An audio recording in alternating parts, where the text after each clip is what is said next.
You said it didn't feel like control. You remember that conversation clearly, because you already knew something in it felt wrong. You just didn't use that word for it. You chose a softer word, because a softer word made it easier to stay where you were. You called it care. You said they were paying attention. Listening closely. Noticing details other people would miss. That's how you explained it. And it sounded reasonable when you said it out loud. It sounded calm. Thoughtful. Even flattering in a way. But that isn't the part you keep remembering. You keep remembering the way they kept returning to what you said. Not the point itself, but the tone. The wording. The meaning behind it. You answered once, and that should have been enough. It wasn't enough. They asked again, just differently enough to make it sound innocent. You explained yourself again, because it still didn't feel serious enough to stop the conversation. You stayed calm. You stayed open. And you kept helping them understand. That's the part you noticed. You noticed how quickly the conversation stopped being about the subject, and started being about you. You noticed how easily your words became the thing being examined. And you still didn't call it control. You called it care, because care sounds safe. Care sounds like concern. Attention.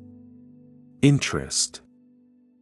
Care sounds nothing like what was actually starting to happen.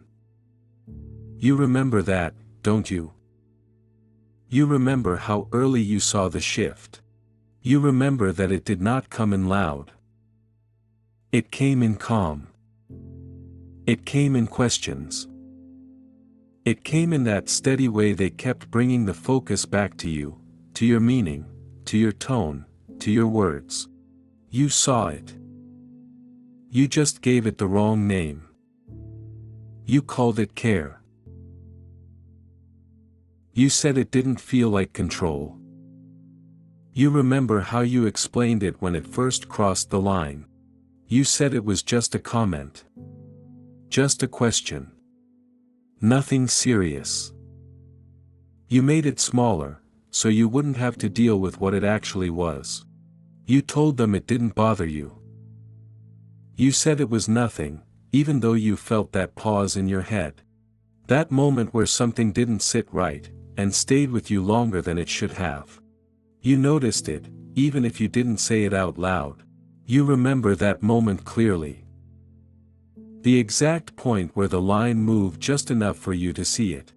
Not loud. Not obvious. But clear enough, that you felt it immediately. You knew something had changed. And you didn't stop it. You explained instead. You answered calmly.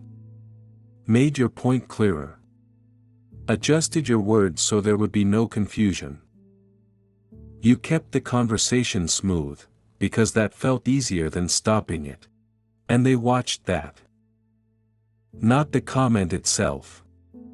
Not the words. Your reaction. They saw how quickly you made it easier. How you took something that didn't sit right, and turned it into something acceptable. You called it nothing. You remember saying that. You said it wasn't worth making a big deal out of it. You said it didn't matter enough to stop the moment. You said it would pass, if you didn't give it attention. But it didn't pass. It stayed. It stayed in the way they kept returning to you. It stayed in the way your words kept becoming the focus. It stayed in that quiet shift, where the conversation stopped being about the topic, and started being about how you said it. And you adjusted. That's the part you don't skip now. You adjusted your tone. Your wording. Your timing. You made it easier for them to stay where they were, without ever having to step back. That was the first boundary. Not when they said it. When you allowed it. You said it was easier that way. Easier to keep things calm. Easier to avoid turning a small moment into something uncomfortable. Easier than stopping it and seeing what would happen next. And they saw that clearly. They didn't need to push harder. They didn't need to repeat it right away. They already had what they needed. They saw how far they could go, without resistance. You showed them. You made space for it by smoothing it out. By explaining instead of stopping. By choosing comfort over clarity. And once that happens, the line doesn't go back. It stays where it moved. Because you left it there. You started adjusting. You remember when that began, because it didn't feel like a decision. It felt like the easier way to keep things calm. They didn't ask you directly. They didn't need to. They just kept returning to the same point. The same questions. The same focus on your words. And you responded, by making things clearer. You explained earlier. You softened your tone before finishing a sentence. You made sure nothing you said could be taken the wrong way. You said it was just communication. You said it was better to be clear than misunderstood. That's how you justified it. But you noticed something else. The conversation stopped feeling natural. Not uncomfortable, just controlled in a quiet way. You were no longer just speaking, you were adjusting before you even spoke. They kept doing the same thing. They asked again. They questioned again. They came back to your meaning, not the topic. And you kept adjusting. You remember that, don't you? You answered faster. You explained more. You made it easier for them to stay where they were, without ever having to step back. That's the shift. They didn't change. You did.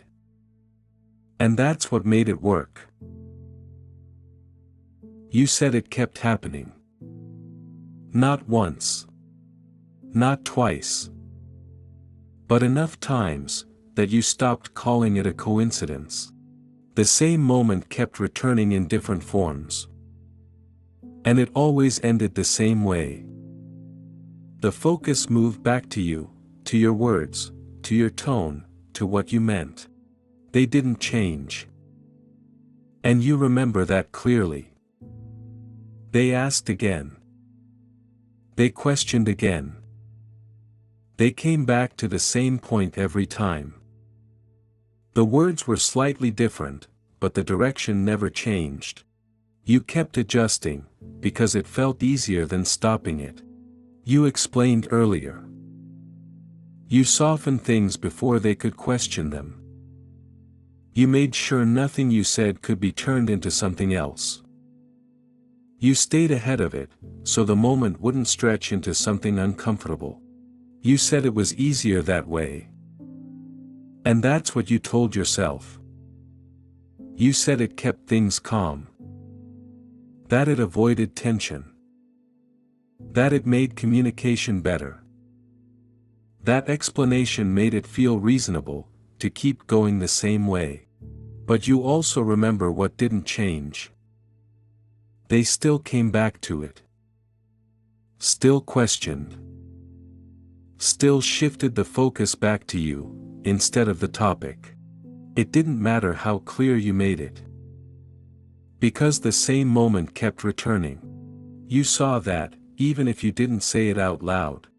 You remember explaining something clearly, and still being asked again. You remember finishing a sentence, and already knowing it would come back to you. You knew it before it happened. And you stayed anyway. You kept answering. Kept explaining. Kept making it easier for the conversation to continue. You didn't stop it, even when you saw the pattern repeating in front of you. They didn't need to push harder. Or make it obvious. They just stayed consistent with what they were doing. They repeated. They avoided giving you a clear answer. They said things would change, while nothing actually changed. And you carried it, without stopping it. You carried the responsibility of keeping it calm. The effort of making sure nothing sounded wrong. The work of holding the conversation together. They stayed the same, while you did all the adjusting. That's what made the pattern work. Once you start adjusting before anything even happens, the control is already in place. It doesn't need to be forced. When it becomes normal. You said it wasn't control. And you remember saying that. You said it didn't look like it, and didn't feel like it. But you also remember being careful all the time. Thinking before speaking. Adjusting before being asked. That's the pattern. And you saw it, while it was happening. It wasn't loud. Or dramatic. And it didn't need to be. It was repeated. Steady. Unchanged. And that was enough. You said it didn't feel like control. You remember saying that more than once, because it made everything easier to stay in. You chose that word, because it softened what you were already seeing. You knew it would sound different, if you called it something else. They didn't change. And you saw that clearly. They repeated the same things. Avoided the same answers. Promised the same shifts, that never actually happened. You remember how consistent that was, even when you tried to explain it differently. You adjusted. And that's the part you don't skip now. You made it smoother. Calmer. Easier to continue. You kept the conversation moving, even when you already knew where it would end. You remember that, don't you? You remember knowing what was coming, before it happened. The same question. The same shift. The same return to you. You knew it, and you stayed in it. You said it wasn't enough to leave. You said it wasn't clear enough. Serious enough. Obvious enough. You said it didn't feel like control, even while you were already changing how you spoke. But you also remember this. You were careful all the time. You were thinking before speaking. Adjusting before being asked. Shaping your words, before they even came out. You were carrying the weight of keeping everything steady, while nothing on their side actually changed. That's not confusion. That's clarity you didn't want to accept. Because once you call it what it is, you don't get to stay the same. Once you stop calling it care, attention, or communication, the situation stops feeling neutral. It becomes something that asks for a decision. You avoided that. You stayed with the version that let you continue without changing anything. You kept the softer name, because it didn't force you to move. But now you see it, without changing the name. They repeated. They avoided. They didn't change. You adjusted. That's the pattern. And now, it's clear. If you decide to.